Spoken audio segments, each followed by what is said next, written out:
Энэхүү хоёр сайд байхгүйгээр энэхүү шудраг асны тэмцлийг төсөөлөхөд үнэхээр хүнд юм. Шудраг асны тэмцэлд хамгийн том хүч нэмж байгаа манай кабинетийн, манай парламентын хамгийн тод дуу хоолой юм аа. Энэхүү хоёр сайд байхгүйгээр энэхүү шудраг асны тэмцлийг төсөөлөхөд үнэхээр хүнд юм. Энэхүү хоёр сайд байхгүйгээр энэхүү хоёр сайд байхгүйгээр энэхүү хоёр сайд байхгүйгээр энэхүү хоёр сайд байхгүйгээр энэхүү хоёр сайд байхгүйгээр энэхүү шудраг асны тэмцлийг төсөөлөхөд үнэхээр хүнд юм. Төсөөлөхөд үнэхээр хүнд юм. $500,000 тийм одоо хандвыг хэд удаагийн үйлдэлээр мань хүн авсан юм бодос. Хуульчууд дотоод иргэн сайдын хоёр. Тийм хоёр. Хулгайчууд айд сандарч юу ч хийхээс буцахгүй. Сүнсээ удалсан биш. Мөнгөнд эх орноо удалсан биш. Өнгөнд улсын их хурл бол хулгайч нарын оргондог газар биш. Халдшгүй дархан эрхийн цаад нууцдаг газар биш. Гэрээгээ таврын 14-15 давхартай холбоотой асуултаар дээр хийлээ. Өөрийг нь хорьсоо. Давхар эхнэр дээр нэрвэссэн. Эхнэр нь Монгол ардын намаас улсын их хурлын 2024 оны улсын их хурлын сонгуульд манай намын жагсаалтаас нэр дэвшигч жагсаалтын 38-д байгаа Нанд Эрлэн гэж эмэгтэйсэн. Зөвхөн амар баясгалан гэдэг хүнийг онилж бортой гэдэг одоо асуудлыг ярих намайг нүүрсний сонсгол хийсэн гэж хэлээ. Хууль зүйн дотоод хэргийн сайдаар урьд танхимд ажиллаулахдаа манай намд нүүрсний сонсголыг зохион байгуулах чамаас өөр хүн байхгүй. Тийм барьцаалагдаагүй. Өмнө нь энэ сонсголыг явуулсан туршлагатай. Тэгээ ийм богино хугацаанд буюу ганцхан сарын дотор ажиллах ийм хүн алгаа. Энэ нүүрсний сонсголыг одоо зохион байгуулж чадахгүй бол манай нам сонгуул унах нэ. Би ерөнхий сайдаар үргэлжлүүлж ажиллаж чадахгүй болох нэ гэдэг хүслийг оюутсан.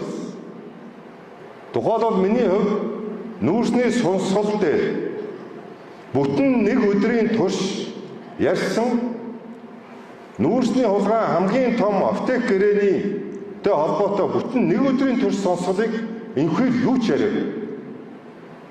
Нуусан. Тэрнийхээ шанд нэг ярьснаа $500,000. Төд удалгүй $1.5 сая $1 хахуул авсан гэж их тулдлаг удаахгүй ярьж. Тэр хүн бүтэлэг гэдгээ мэдж байгаа. Өөрөө яагаад тэгж ярьж байгаа?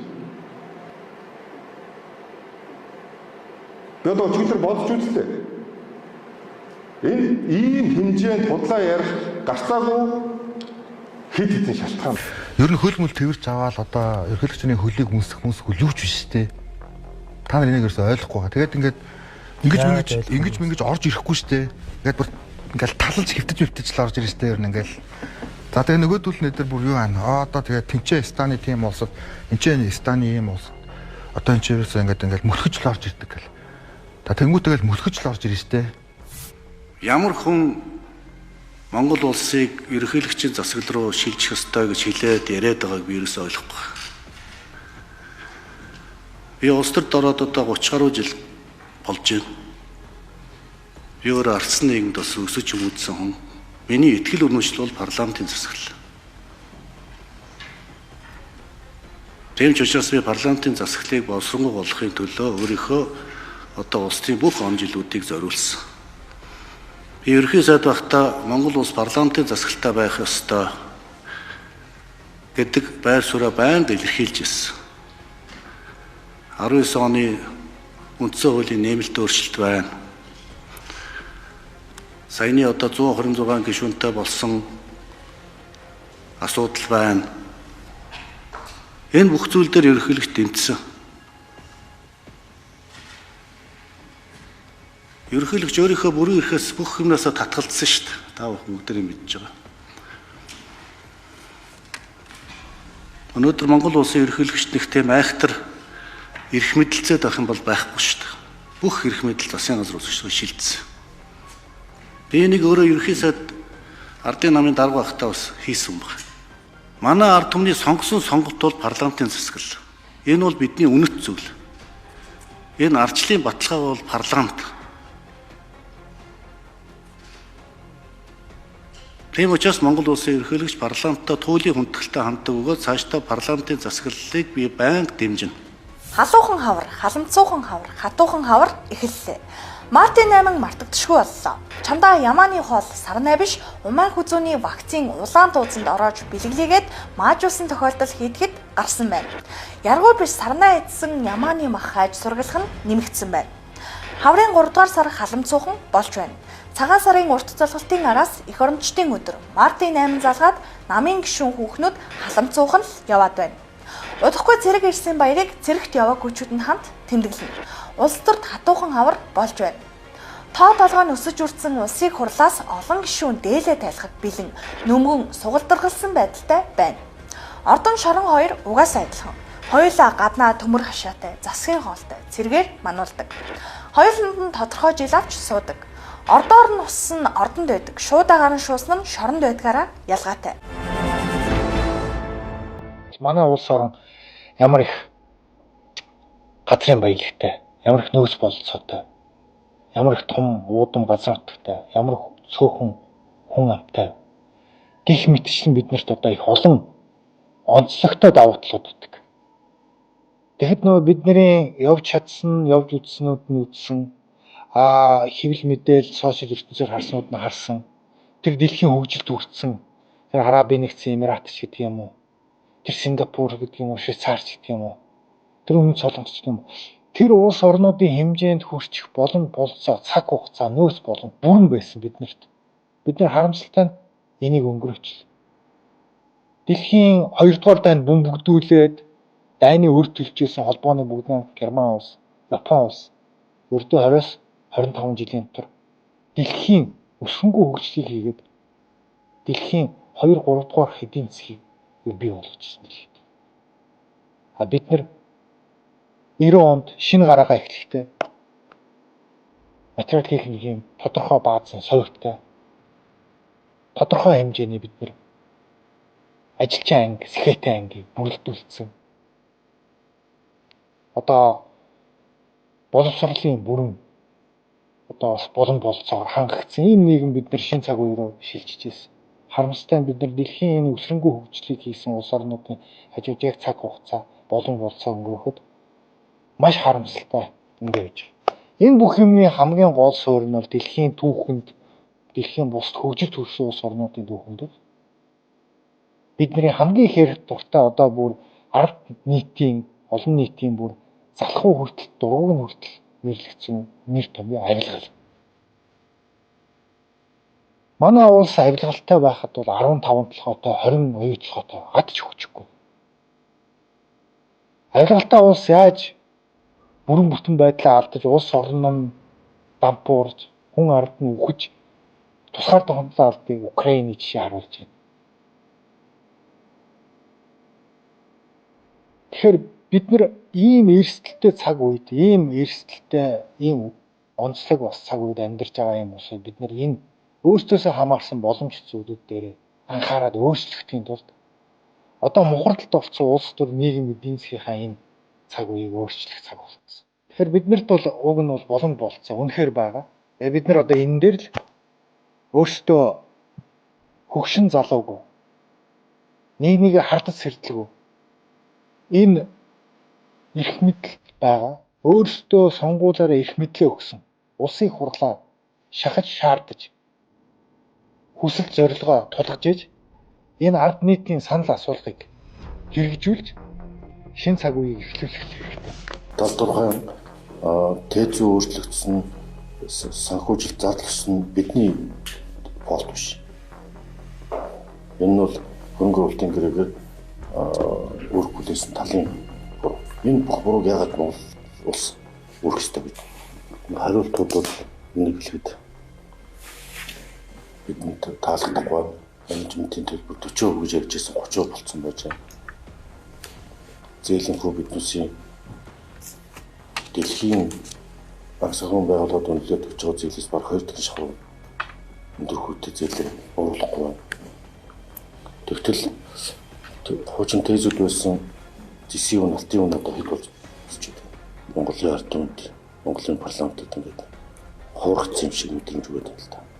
Бодиттой үр дүнгууд гарахгүй бол яг үнэлгээд парламентын түвшинд ямар шийдвэр гаргахыг онтрыг болон энэ хавтгай зүйн талаар ямар шийдвэр гаргахыг бол яг үндэ бид төсөөлж мэдэхгүй байна. Боловсралтай болох эрх бас үүрэг гэж шүү. Монгол хүн боловсралтай болох үүрэг шүү. Яг бол нийгэм хүмүүсийн дунд, гэр орны дунд, хамаатан садны дунд, найзуудын дунд нэг нөхөр боловсралгүй тэгэл дуусаа. Гайтай байдаг ш. Та тэгээд энд байж та найзуудын дэгшэрх, хосуудын дэгшэрх, хайр дурлалын дэгшэрх зөндөө юм байна. Үнэт зүйлийн дэгшэрх, нас насны дэгшэрх, шүүн залуу хүний хоорондын дэгшэрх, чадварын дэгшэрх. Бид нар ч нэг эрдэм гэдэг үг буруу хөрлөөд идэг л та. Тэгээ эрдэмтэн энтер гэдэг идэг л та. Өгвөл тэ эрдэм дотор ч одоо нөгөө justice чи явж байгаа байхгүй юу? Justice гэдэг чинь ирчүү шүү. 4-5 гэрчүү явж байгаа шүү. Justice явж байгаа шүү. Wisdom явж байгаа. Систем өргөн. Юмыг тааруулж тохируулах явж байгаа. Хичээр хатуужлал явж байгаа. Бүгд том эрдэмүүд. Тэрэнд суралцахад маш хэцүү. Яг монголчууд энэ бүгдээс ягаад зугатаагаад байдаг вэ? Яг хэцүү учраас. Биднээс бүхэл энэ ёс суртахууны, хүн ёсны, оюуны төвшиндэг тэр бүх юм насан туршдаа тэрнтэй ойртохгүй байсаар байгаа. Тэгэл одоо нөгөө тэнгэр дэвшний тэр байгаа шүү. Ер нь энэ нийслэлийн улсын хэрэгжүүлдэг энэ амжилттай, шаардлагатай аятайхан төслүүдийг ийм цаасны, цүнхний гэж нэрлэгдээд байдаг компаниуд аваад босгосон түүх бол байхгүй, унагсан түүх бол харин их байгаа шүү. Тэгэхээр ийм ач холбогдолтой, ийм чухал төслийг бас нэг сүнхний компани авах байгаа юм биш үстэй гэсэн хардталт бол төлөөлөгчийн хувьд надад байна. 365 хоногт 56 удаа гэж 7 хоног болгоныг төлөвлөсөн байна тийм үү? Та дотоод хүн шалгалтаа энэ хүмүүс рүү ажиллуулах хэрэгтэй байна. Хүн алах гэдэг байгаа байхгүй. Хөдөлмөрийн аюулгүй байдал гэдэг асуудал бол хүний амнаас цус эрүүл мэндээр бичигддэг зүйл. Уулуурхаан салбарын хамгийн чухал асуудал. Уурхаагаас гарч ирэх хамгийн үнэтэй зүйл бол уурхаач юм байхгүй. Дэлхийн мэргэжлийн зүйлийн холбоо шийдвэрлүүлээд танилцсан. Одоо энэ компани бол яагаад ингэж олон жил мангаараа ингэж зөрчил гаргаас үйл дээр тоохоо очоод хүний амнаас өсөлтөж байгаа юм. Тэгэхээр 10 цаг гэдэг нэг том уурхаад азгах. Зөрчил гаргалаа хөвөд гаргая гэхээр экспорт зогсон, улсын ордор тасарна. Та нар бидний хөөж гаргаад үзээрэй. Ингээд тус. Энэ юу гэж хэлж байгаа юм гэхээр Эрдэнэс таун Монгол нэгдлийн охин компани бол Эрдэнэс таун толгой компани бодлоо хойшлааны бодлого буруу юм шиг. Өөрөөр хэлбэл өрсөлдөөний бий болохгүй том монополуудыг бий болгосон байна. Том монополуудын хатханд ороод одоо сүүлдээ хүний амиар тоглох болж байна. Нэг уурхаатай дор аяж 2-3 өрсөлдөгч багссан байхгүй нэг аман дээр. 7 хоног болгонд нэг удаа хүний амнастай холбоотой зөрчил гарна. Эсхийн. Тэгээ тэрийг тоож байгаа юм нэг баг. За сүүлдээ бүр давраад юуны асуудал үүсэх байгаа гэхээр тэшхээний ажлын төлөвлөгөө ажлын гүйцэтгэлээ хүлээлцэхдээ журам өөрчлүүлж байгаа зөвхөн өөрсдөө хийдэг болсон тийм биз? Бидний саундхол компанид оролцоо баг. Тэгээд нөгөө нэг экспортын хэмжээтэй шууд бүтэн холбоо ажиллахтай зэрэг бүр давлаг болж байгаа байхгүй. 127 ажилтных нь 98 мэргэжлийн зөвшөөрөл баг. Энэ айлыг Сэлгэний мэргэжлийн зөвлөлөөр энэ дүнстэй оруулах 360 зөвшөөрлөөс өөр төрлийн үйл ажиллагаа явуулах чөлөөтэй эрхэл гэдэг хуультай мөртлөө маш олон хуулиуд дээр гэрээ гэж үг байна. Тийм төрлийн үйл ажиллагаа явуулах чивэл гэрээ байгуулнаа. Тийм төрлийн үйл ажиллагаа явуулж байвал бүрдгэнэ. Тийм төрлийн үйл ажиллагаа явуулж байвал сертификат олгоно гэдэг заач. Тэгэхээр зөвшөөрлийг өөрөөр нэрлэждэг. Манай санхүүгийн зохицуулгаараа бол дандаа бүртгэл хийдэг юм билүү. Бараг зөвшөөрөл нь ховор юм. Дандаа зөвхөн бүртгэдэг. Тийм төрлийн үйл ажиллагаа явуулах хүсэлт гаргаснаа бүртгэх юм. Бүртгэхгүй бол эхлэхгүй гэдэг чинь зөвшөөрлөөс ялгаа байна. Байхгүй. Тэгээд энийг бүр зөвшөөрөл мэдгэдлийн хууль бодож өөрчилж. Мэдгэл гэдэг бол би ойдлын цэг байгуулж байна. Төмөр Бадар даргаа гэд нэг мэйл бичээд хариу хүлээхгүй гэх. Тэгвэл тэрийг засаг дарга заавал уншсан хэсэг нь үл хамаарна. Ягаад гэвэл би мэдгэц. Тэгээд харин төр юу гэхээр нөгөө даруй цэвэр дээр эрүүл ахуй дээр хөрсний аюулгүй байдал дээр хяналтаа тавиад явна. Тэгээд 5 жил хэрвээ тэгээс хяналтанд ямар ч асуудалгүй явбал 5 жил болоод дахиад зөвшөөрөл авах гэж анх зөвшөөрөл авж байгаа юм шиг хүнд сурталыг давах шаардлагагүй болно. Одоо зөвшөөрөл авах гэж нэг зов. Сунгах гэж бүр тэрнээсээ илүү зов нь шүү дээ. Заавал нэг танил тал хэрэгтэй болно. Нэг заавал нэг нөгөө хүргэн бэрүүд хайн, нутгийн зөвлөг мөвлөл байдаг хайн. Тэг чи бүр арай тэнтлэн шүү дээ. Тэгээд нэг набуур чихэр мэхэр варин энд бол. За нэг татвар төлөхийн тулд заавал татрын байцаагтай найз хүн хайн ч одоо ямар хэрэгтэй байх вэ? Тэгэхээр 5 жил тусгай зөвшөөрөл өгдөг байсныг шууд 10 жил болгоно. Дээрээс нь 3 жил энгийн зөвшөөрөл өгдөг байсныг шууд 5 жил болгоно. Тусгай зөвшөөрөл 250 байсныг 205 болгоно. Энгийн зөвшөөрлийн тоог нэмээд тусгай зөвшөөрлөөс энгийн зөвшөөрөл рүү шилжүүлнэ. Тэгээд мэдгдлэр 21 үйл ажиллагаа чөлөөтэй эргэлдэнэ. Тэгээд 110 зөвшөөрлийг мэрэгжлийн холбоо шилжүүл. Ингээд эхлэхээр маш олон салбарын эрх мэдэл хөнгөгдөнө. Энэ зөвшөөрлийн 90 хуулийг дагуулсан өөрчлөлтийг хийж чадвал энэ хувьсгал бол би бол тэгж бодож байна. Жижиг хэмжээний нэрэгч, нэргэлгийн үйлдвэр одоо барийг хийсэн хүмүүс их болчихжээ. Эднэр дээр нь ямар арга хэмжээ авах юм бэ? Тэгээ одоо бол 100 мянган жилд 100 мянган тонныг боловсруулах үйлдвэртэй хүчин чадалтай үйлдвэр байгуулъя гэдэг дөрвөн төсөл яг өнөөдөр явж байна. Хоёр нь бол нэг нь тэзүүгээ батлуулсан, хоёр нь үйлдвэрөө өрн бариад эхэлсэн. Бага уурын дотоодын нэрх үйлдвэрүүдэд газрын тосны нийлүүлэх асуудлыг зохицуулах одоо бэлтгэл ажлыг хангаад танилцуул. Манай олборлож байгаа газрын тосыг нос энэ одоо бага уурын нэрх үйлдвэрүүдэд шууд нийлүүлэх боломжтой. Петрочайна болон Доншин хоёртой бол хийсэн гэрээний бүтээгдэхүүн авах гэрээний хувьд бол дотоодын үйлдвэрүүдэд нэн даруй нийлүүл хамгийн тэргүүг нийлүүлнэ гэдэг гэрээ байх хэрэгтэй тийм ээ, заалт байгаа тийм. Хэрхэн нийлүүлэх юм, яаж нийлүүлэх юм, ямар шалгуу шаардлага тавих юм тийм. Энэ юмнуудыг тодорхой болгоод бэлтгэсэн үг. За. Эх 7 хоног танилцуулаарай. Өнөөдөр туулын хурдны зам ийхүү одоо барилга өгсрэлтэй ажил нь эхэлж байна. За энэ бол маш олон жил Улаанбаатарчуудын хувьд авто замын төвөгжрлийг бууруулахад шийдэх хамгийн том төсөл гэж яригдж байсан боловч бодит ажил болж чадлагүй байсаар байгаа. За өнөөдөр ингэж эхэлж байна. Нийтдээ 33 км урт 6 игнэ ийм одоо хурдны зам баригдана. За өнөөдөр ингэж ажил бодтойгоор эхэлж байна. За нэмж нэг 2000 гаруй ажил хүч авахар байгаа. За энэ бүтээн байгуулалтын хамгийн гол онцлог нь ердөө бид нар 24 сарын дотор энэ одоо төслийг дуусгах юм том зорилго тавьж байгаа. Ирэх жилийн наадам буюу 2027 оны 7 сарын 10 гэхэд бид нар зорчих хэсгээ нээнэ гэсэн ийм төлөвлөгөөтэй ажиллаж байгаа. За энэ зам одоо ашиглалтанд орсноор Улаанбаатар хотын авто замын төвөгжрөл шууд 30% буурна гэдэг ийм математик завгарчлал тооцооллыг манай мэрэгжлийн байгууллага гаргасан. Тийм учраас Улаанбаатарчуудаа хандаж нэг зүйлийг уриалмаар байна. Хэдүүлээ нэг жил гарan тесмээр байна. Нэг жил гарan хөдөлгөөнөө одоо соёлтой орцгоомоор байна. Автомашина одоо шеэрлдэг болмоор байна. Автобусандаа одоо нийтийн тээврээрээ илүү төлхөө зорчдог болмоор байна. Ингээ нэг жилийг давчих юм бол бид нар эхний ээлжинд туулын хурдны замыг нээгээд авто замын төвөгжрлийг 30% бууруулнаа. Манай аар цагдаа ээж хуульч байлаа гэд би хэрэгтэй хөвгт орооцолоор нуун дарагдуулан явдаг гэсэн үг биш штэ. Тэглэж би 3 жилийн өмнөөс хүн зотхоо болцсон. Яхаа би дундуур нь хэдүү нэвтэр зартал цоцсон л та. Тэгэхээр тэдрийг угаасаа тооцохгүй. Угаасаа тэдэр үгээгүй. Та чи наад нэг зүгээр болчихсон юм. Бос. Сайн ч юм зөвлөж өгсөн шүү дээ. Бос. Яхаа алдар тахин болох юм. Гүгэн. Би чамаа угаасаа мэдчихэв. Чааса би тэр ахын дэш шалцчих. Гүгэн. Би тэрийг тэгсэн сайн юм л янда. Гадаа тавар мэдчих чадахгүй юу гэшээ. Энэ санаас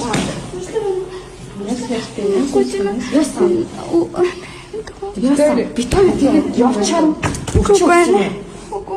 Гараа доош нь болов. Ингэж хэлж байгаа ш манай миний үеийнхэн одоо энэ насан туршид эцэг багш нар хөөхөн хүчирхийллийг үеийнгийн дарамтыг хөөхөн гэж үзэж байгаа хизээ заслан зогсоох юм. Би тэгж асуумаар байна. Шоглоон болдгийн, тоглоол өнгөрдгийн. Одоогийнхаас зөөлөн байсан. Хүн дээр би тусгаж аваагүй. Тоглоом шоглоом л болсон гэж хэлж байгаа бол үеийнгийн дарамт хүчрийг хизээч бид таслан зогсоож чадахгүй. 30 жилийн өмнө байсан одоо ч байгаа цаадч байна гэж бодож байгаа бол өнөөдрийн хилцүүлэг хэрэггүй. Би тэгж хэлмээр байна. Тэм учраас өнөөдрийн энэ хилцүүлгийн зорилго энэ бол хүчирхийлэл, энэ хүнд хор хохирол учруулдаг, гэмт хэрэгт оруулдаг, эрүүл мэнд сайн сайхан байдалд нь нөлөөлдөг, хүчирхийлэгч болгож бэлтгэдэг гэж бодож гарах ёстой. Тэгжээж бид нар энэ үеийнгийн дарамтыг таслан зогсоож чадна. Хоёрт нь би бинийгаа буруутгаж ханаж байна. Боловсролын салбар яг ингэдэг байхгүй. Багш нар эцгийг буруутгана, эцэг багшийг буруутгана. Тэгээ энэ хоёр нийлээд айгуул хүүхдээ буруутгана. Хүүхдүүд өөрсдөө яаж энэ үеийнгийн дээрлэл хэлтийг одоо зогсоож чадах вэ гэдэг талаар хүүхдүүдэд сургалт хийж хүүхдүүдийг битгий үл тоогооч. Хүүхдүүд ч өөрснөө энэ өөрчлөлтийг 50% нь хийж чадах хүмүүс байхгүй юу? За пост. Пост. Боо одоо яа гэх юм.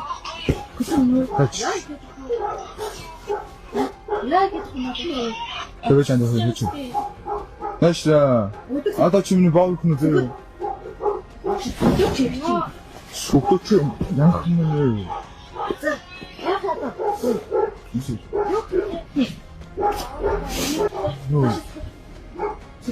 소라서. 자, 민아나. 밑에 다섯성 넣듯친다. Мөнгө ярьдаг айгүйх. Би тийм орон суусан, тийм байран сайхан амьдардаг. Би тийм баян манай тэтэн төгрөг олдог. Уучлаарай. Хүмүүжлтэй л анхаар. Хүүхэд нь хүртэл ээж аав нь тийм ярьдгуудад хүүхэд тийм ярина. Өрөөсө тусгалчин хүүхэд шүү. Тийм байлэр одоо ингээд явж байгаа бичлэгүүд дандаа эмэгтэй хүүхдүүд. Зарим нь бүр үзэх байтугай бүр ингээд уншаасан бүр чичирч штэ аимшигтэй. Тэгээ тэр олуулаа яасан ч нэг нь ч болмол гэж хэлдэггүй. Тийм байлаар байхгүй. Энэ ерөөсөө гэрийн хүмүүжил. Тэр хүүхд ч онц сурах нь мөнгөтэй байх ч огт хамаагүй хүүхдээ хүмүүжүүлцгээе бас энэ бол чухал. Хүүхдээ зөв хүн болго. Үгүй зав гаргах ёстой. Хүүхд гаргасан бол тэрнийхээ төлөө хариуцлага өрөх ёстой. Амьдралыг битээ дандаа мөнгө чухал гэж яваа. Мөнгө чухал гэж явсан ч ард ийм үр дүн гарч байгаа юм. Эн чинь зөв нийтээрээ ингэ яваад байгаа шүү. Нэр сэрдээ биш. Нэр сэр үзчихлээсэн. Цагдаа нарч тоохоо байж тийм гэж штэ тэгэл одоо мэдүүлээ ингэдэг тэгдэг. Чи ерөөсөө тэр байхгүй юу? Хууль хэрэгжүүлдэг байгууллага нь ингээл яваад байвал хинч үл тоодог. Тэрийг ашиглаж чаддаг нь гээл те. Би бардам. Яалахгүй би ингэдэг гээл. Ийм балиар нэг юм шудраг усны хүлэн зөвшөөрөхгүй штэ угаасаа. Дээрлэхүүлээд орцсон хүнийг ил гаргаад байгаа мөртлөө. Дээрлэхэд ингээ те. Балиар юмнуудыг нүрийн даллаг. Бүгдийг нь олон нийт дийл гарга. Амиа орлоход өхөл лиз. Тийм нэг бозор юмнууд нэгэнд байж яадын ернө. Бүр хөлтөө олигтой хүмүүжүүлж чадахгүй миний хүмүүстээ зэрэгч байгаа яах юм? Тийм биз дээ. Бид нар хүмүүстээ сайхан хүмүүжүүлээ яах юм ернө? Шудраг хүмүүжүүлээ яах юм? Тийм биз дээ. Би бол тэгж болдог. Захын дэлгэлтээс бодтой ялгарлан гадуурсан дээрлэгсэн үйлдэл бол хэм хэмжээнээс ихтэйсэн ил болж байгаа юм шүү дээ. Ямар амар урчин сэргийлэх аргамж авч ирсэн. Хохирогч хүүхдүүдэд шаардлагатай сэтгэл зүйн болон хүүхд хамгааллын хүчлээ үзүүлэх аргамж ажиллах юм байна. Хүүхд учраас ямар ч хариуцлага хүлээхгүй гэсэн буруу мэдээлэл аваад байгааг зогсоож ямар хариуцлага тооцсон талаар мэдээлэл өгөх хэрэгтэй. Тэгэхээр хууль зүйн дотоод тэргийн сайд болон цагдаагийн байгууллагад энэ зацагдаад байгаа хэрэгүүдээр нэн даруй шалгалт явуулж холбогдох этгээдүүдийн хариуцлагын асуудлыг хууль нийцүүлэн шийдвэрлэж олон нийтэд мэдээлэхийг эцэг их асран хамгаалагчны хариуцлагыг нэмэгдүүлж хатуу арга хэмжээ авах, эрүүл мэнд сэтгэл санаанд очруулсан хохирлыг бодтой тогтоож шуурхай барагдуулдаг юм чиглэл арга хэмжээ авч хэрэгжүүлэх шаардлагатай. Хамгийн түрүүнд физик математик заахаас өмнө ёс суртахуун заах хэрэгтэй. Хүнийг хүндлэх, хэнийг ч хүндлэх ялгахгүйгээр, хүнийг хайрлах ялгахгүйгээр, тий хүнийг хүндлэх. Монголчуудад хамгийн их дутагддаг юм тэр. Хүнийг хүндэлдэг, хүнийг ялгадаг. Энийг нэр усгүй нэг ац байна те. 113 гэнэ. Тооны цуглуулга. Эцэг ихээс заяас нэрээ хүртэл олон нийтэд гаргаж явж чадахгүй тооны цуглуулга те. Одоо юу дуулаад, юу доромжлоод, хэнийг доромжлоод байгаа юм бэ? Хүүхдээ энэ сайхан дууг дуун дээр юу дуулаад байгаа, юу илэрхийлээд байгаа. Өөрийнхөө бүр хогийг жорлон гэдгээ бүр өөрийгөө батлаад ах юм. Ийм хогийн урлаг биш жорлонгийн юм дуулчаад энийг сонсож байгаа хүүхдүүд ийм үйлдэл гаргахгүй гэд яах юм бэ? Арайч тэ нэр ийм урлаг гэж байхгүй. Зай нэр. Хачи юмнууд нэр юу дуулаад, юу доромжлоод, хэнийг доромжлоод байна нэр. Зүр энэ нэг яг энэ үйлдэл нийгмийг зүгээр л тэнэгтүүлж байгаа байхгүй. Энийг хүүхдүүд лаг сайхан гэж ботцсон. Нүүдэн зүгээр амныхаа зоргоор хуцч яадаг. Тэгээ тэрийг дуугж яадаг. Чихмэн гэж хоёр чихмэн гэж юу сонсч удаа навш юм аста нэрэ. Нэг сүүлийн рэпрүүд гэдэг байгаа энэ дуучд гэдэг байгаа нэг уран бүтээлч мэддэггүй, уран хараалч мэддэггүй одоо нэг валер юмнууд ядарч нараа хүүхдийн дууга битгий оролтолтой. Мамунашир гэдэг нэг дуу байдаг шүү дээ. Мамунашир гэдэг дуу яагаад бузарлаа ачваа. Энэ болохоор бүх цаг үеийн хүүхдүүдийн анх одоо сурдаг дуу шүү дээ. Мамунашир манад хоёлоо тоглоё. Аав ээж хоёроо ачсан тоглоом бий шүү гэх. Үг нь бол ийм хөвгтэй байхгүй. Нэгтэл энийг аваач өөрчлөө ийцэн. Тэгээ одоо энэ хүүхдүүд яах юм? Тэгээд балиар бузрын хараалаарнуудыг хилд орж дуу сурах юм уу? Тэгэхэд хүүхдийн дууг ингэж бузартуулж Арай дэндүү. Тэр одоо өөрөө хүүхэдтэй юм уу, хүүхдгүй юм уу мэдэхгүй. Хүүхэдтэй болвол энэ одоо хайш. Хүүхэд аав ээж гэж хэлд ордог болвол П иш яа тэ ямар юугаар ирэл хараалаар хэлд орох юм. Тэгж одоо өөрсдөө хүүхдүүдийг хэлд оруулах уу? Яг бол өөрийнхөө хүүхдэд. За миний хүү бидаа гэж хэлчих. Миний хүү тэгээ хэлчих. Яалцъя. Хоёлаа яалцъя. Орцонд хоёлаа ангилцъя, тэгэлцъя. Энэ жоохон хүүхдэд тараа насан туршид ухамсар суугаа хүүхдэд ийм зааж өгч ийн гэдэг чинь бол үнэхээр болохгүй шүү. Энийг битгий өөгшүүлэр юм. Залуучууд манай ухамсартай хүмүүс бол зөндөө байх хэрэгтэй байгаа. Тэгээд ухамсартай хүмүүс нийлж одоо энэ ухамсаргүй балиар юмнуудыг бол нийлж дарж явах хэрэгтэй. Мочин дарах хэрэгтэй. Нэг амар муухай гашуу үг байна. Одоо гавьяат яаж ийм гэсэн чинь урт насаас нь ардын жүжигч аваад байгаа юм шиг. Яг зөв. Энэ бол амар том эмгэнэл байхгүй юу? Тодорхойлох газартай 14 сая гүйснээр гавьяат аваад байгаа юм шиг. Ийм асуудал. Тэгээд энэ сонгол Монгол ойртохоор сонгуулийн ажилд нэлээд сайн гүөх юм бол ерөнхийдөө идэвхтэй бие сэтгэлээрээ бүрэн дүүрэн үйлчлэх юм бол гавьяат ард байтугай төрийн сойрхол усчих чаг шиг байна. Харин тий. Асуудал шүү. Үнэхээр том асуудал тий. Тэгээд энийг нь төрийн аппаратур болохоор буруу ашигладаг. Эднэрийн нөхдүүд сонгуульдаа явахын тулд одоо гавьяатын тэмдгийг цүнхэлчихсэн тараагаад явж идэг алтан гадас гавьяат юм уу ард мардыг ингээд өөрхийн сонгуульд ашиглах маягаар ингээд тараагаад ингээд явж идэг. Энэ өөрөө өнгөөдүүлэхэд хүргэсэн. Яг зөв. Өнөөдөр гавьяатар биш тухайн жүжигчинч байна уу? Тухайн одоо уран бүтээлч түүний бүтээлүүд үнэхээр бүр солиот гайхалтай болоод тэр арт түмэн түлийн зөвшөөрөгдөөд түүний бүтээлүүд үнэхээр тэр фестивалууд юу байдгийг тэр гадаадын хэлийн чандад Монгол улсын нэрийг гаргаад тэр хэмжээгээр ингээ гараад ирж байгаа бол тэр өнөөдөр түүний шагнал юм аа л гэдэг асуудал байхгүй. Тэгээ өнөөдөр одоо ерөөсөө энэ тэмдгүү гавьяатуу тэгэл одоо ингээл яг өнөөдөр нэг дагуулсан дүр нь арт түмэнд бүрэн дөрөв хөлийн зөвшөөрөгдсөн юм уу? Яасан юм тэгэл одоо яалж байхгүй л ингээл нөхдүүд явсараа гавьяат эдгээр авч явах шиг байгаа. Уучлаарай зүгээр хэлэхэд бол 40 гараад ирвэл гавьяат авчих шиг байгаа юм. За нэг 60 70 хүрээд ирвэл ард авчих шиг байна. Зөв насны шагнал юм шиг.